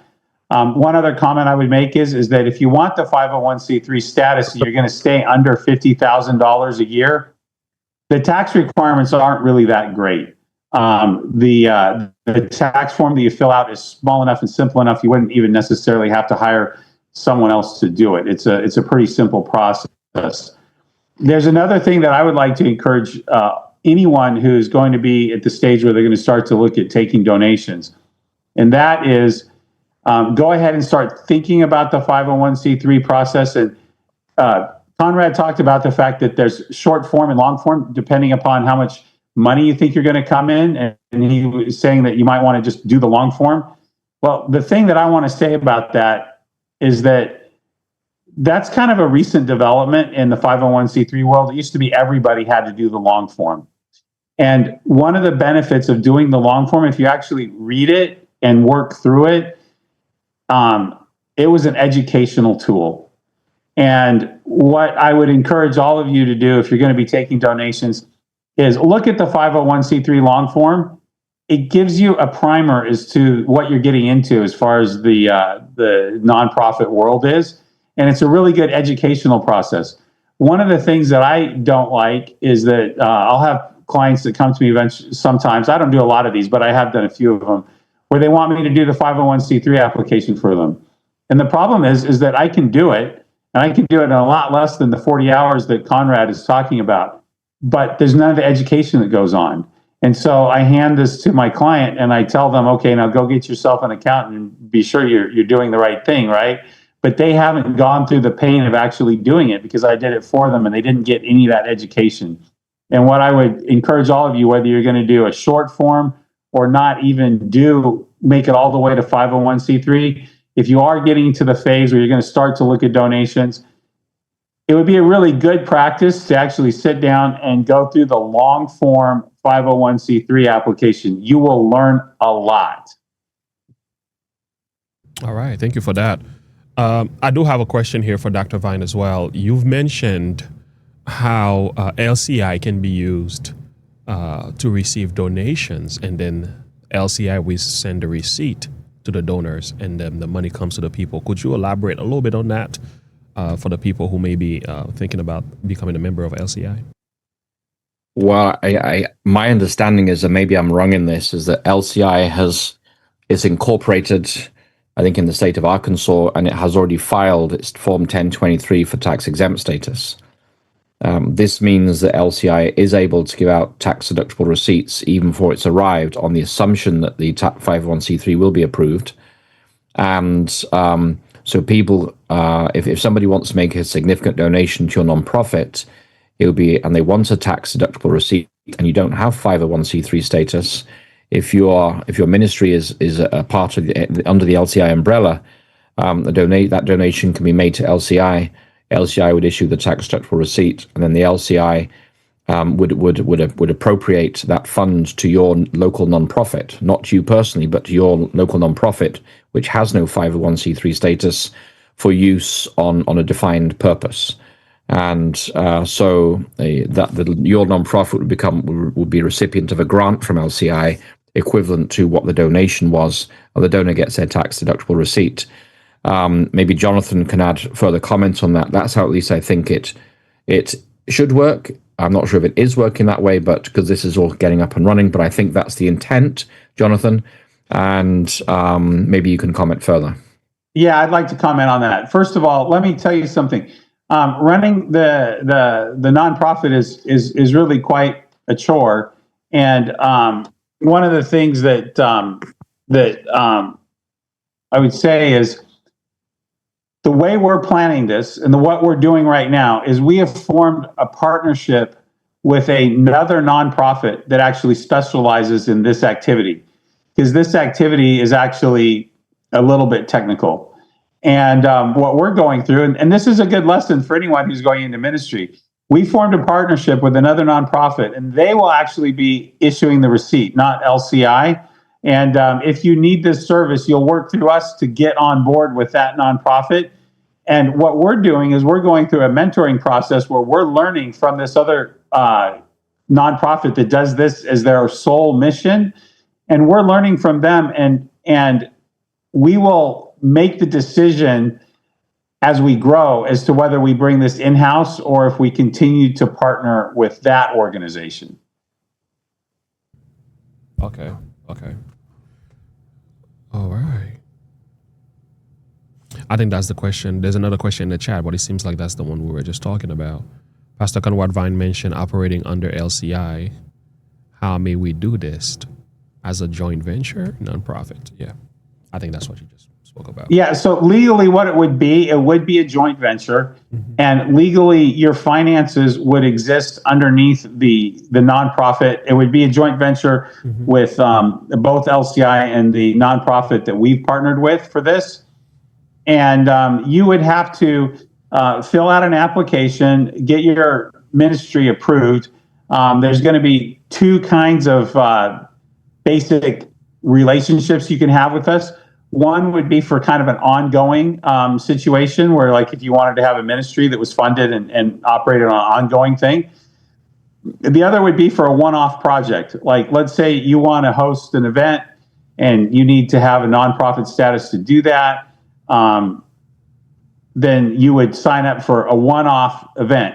And it doesn't really matter. You don't have to be incorporated at all. You can just be an individual, and we'll work with you as to how to set up things. But you'll have to do things like any other, like if you've ever worked with nonprofits where they say, we want a receipt. And so you'd have to be doing that because we'll be doing bookkeeping. So there's going to have to be receipts, and it may be a situation where there's reimbursements. If you are going to operate in a way where you don't want to use reimbursements, where you want to just pay for things, where maybe you have a bank account, we can do that as well. Although whenever you get in this kind of an arrangement, it's important not to have a really high throughput, like of too many transactions. And we can talk about this. These are all details. And then what we do, and we're working out the actual percentages, but there is a percentage cost to your budget that would go to pay the overhead for the accounting that we'll be doing. All right. Thank you so much for that one. Any other questions in the chat? All right. Yeah, nothing else. Can I just add something, Brother James? I think this conversation shows, and the Hot Springs, Arkansas talk that Brother Zirkle did with myself and Daniel Bakayoko, that people have great ministry ideas, but putting the architecture in place to have sustainable and growing ministry is another question altogether. And I would encourage everybody on this call, please come to the Loud Cry convention this year in Northeast Georgia, because there will be breakout sessions and Q&A sessions, and these are some of the topics that we can have further discussions on. And on these kind of things, you can't afford to get it wrong. You have to get it right. Once you have a financial scandal and it hits your nonprofit, you're in real trouble going forward.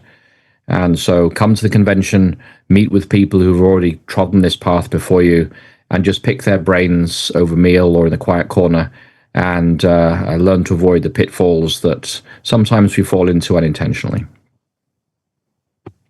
All right. The date for the convention, by the way, is going to be April the 10th to the 12th. So book that date. Yes. Hey, Conrad, on your website, you have it 9th through 11th. You might want to change it to 10 through 12. Okay. Oh, thank you. Yes. It's 10 through 12? Yeah. That should be on our website as well, correct? Okay. Yeah, it should be updated. I'll make sure I put a post on that on my website so that I publish it on my end as well. I want to add one little word of wisdom before we go. I've been learning something, and this has been a hard thing for me to learn. I was listening to a podcast, and it was talking about New Year's resolutions. And, as we're recording this, it's January 4th, so New Year's resolutions are a big thing. Let me tell you one of the things that I think I learned that this podcast said, and that I looked at my own life, and I realized, yes, that's the right wisdom, and this is the right thing. Everybody's busy. And at least if you're going somewhere in life, you're probably pretty busy. And I'm sure anyone that's contemplating a ministry that's got a chance of going at it, you're busy. You're that kind of person, right? Here's the thing. Whenever you plan on doing something new, you also need to plan on eliminating something out of your life. Because if you go back and look at last year, were you busy last year? You probably were. And so I would say that everyone who's contemplating a new ministry like this, you have to make space for it, and don't feel bad, because a lot of times I think we make these commitments, we make these plans. At least this is something that I do. So this is maybe just advice for me, and that is we just add it on top of everything else we're doing, and then we find ourselves going along, and suddenly we realize that we can't juggle everything. And so you need to also realize you only have so many hours in a day, and to let go of something as you're making your move towards ministry. Amen. Amen. I want to also say thank you, Dr. Vine, for saying this. You were speaking to me, especially when we decided to go independent this year, my wife and I.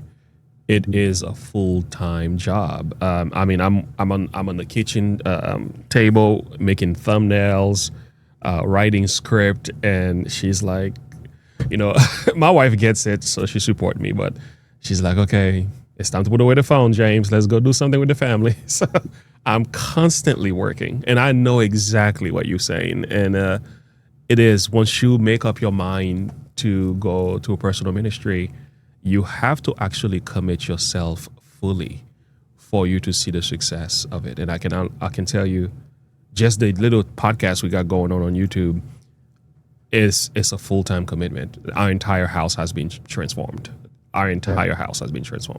And that's how we know it's been successful, is because we give ourselves to it. And we really appreciate those counsels that you give as well. And every other week as well, we have those dates that I set with my wife now. I'm like, no ministry, nothing. It's just you and I. So very important to take time for the family and the children, separate from work and put everything else away. Yeah. You end up living at work. Yeah, that's for sure. Yeah, nonstop. Brother James, I've just noticed in the chat that somebody called iPad with two hearts, I think, is a bookkeeper. And I think whoever iPad is, I think Sister Linnell DeRue on this call is thinking of finding a bookkeeper. Maybe you two can connect with each other directly in the chat and speak outside this meeting to see if serving as a bookkeeper for Sister Linnell's mission would be a blessing. Amen. Amen. All right, Justin. And just so you guys know, one of the things we are doing, I did put it in the chat, but our private Facebook page is going to come up for LCI members, and we'll have a bulletin board on there where people can offer their services to other ministries, or they can request needs, these kind of things, to have like a chat between LCI members to connect and work things out, like this thing that Conrad just did with the sister iPad and Linnell. Yeah. And to one of the questions that was asked regarding the website and how to get visibility out there, Dr. Vine spoke about YouTube and so on. Justin and I did do something at LCI. It's on our, part of it was recorded, some of it were not recorded. We ran out of space on our storage, but we would like to do something again. So for those of you who are LCI member, we're going to come back, Advent Media Connect and Fair Haven Outpost, the Balanced View. We're gonna do a whole entire symposium of how to take your ministry online and make YouTube to work for you. Once you figure that one out, it will bring people to your website too. I notice our website has grown tremendously, over 300 to 400 views a day. So that once your YouTube is growing, automatically your website page will follow suit. So all of that will work perfectly fine with your blog as well. All right, Justin, I want to turn it over to you now. All right. Well, thanks everyone again for joining us for our first episode here. We're going to go ahead and close with a word of prayer. Let's bow our heads. Father in heaven, Lord, we thank you so much for the time we spent here this evening. Much needed time to listen to the wisdom and experience of Dr. Vine, as well as Brother Zirkle, Lord.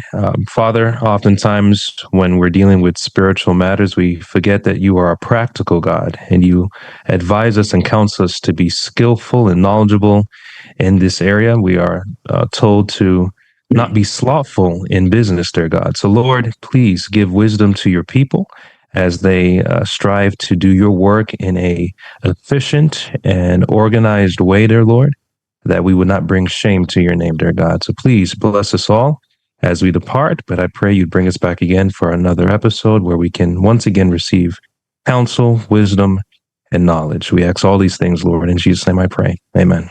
Amen. Amen. Okay, last thing, 2 weeks, not this coming Sunday, but the next Sunday, I think it's the 18th. We have our brother from the house. What's his from the home church plant? Milton Adams. Milton Adams, yes. Milton Adams will be with us 2 Sundays from now, 4 p.m. Eastern. All right. Thank you so much. God bless. Thank you. All right. God bless you, everyone. Mm-hmm.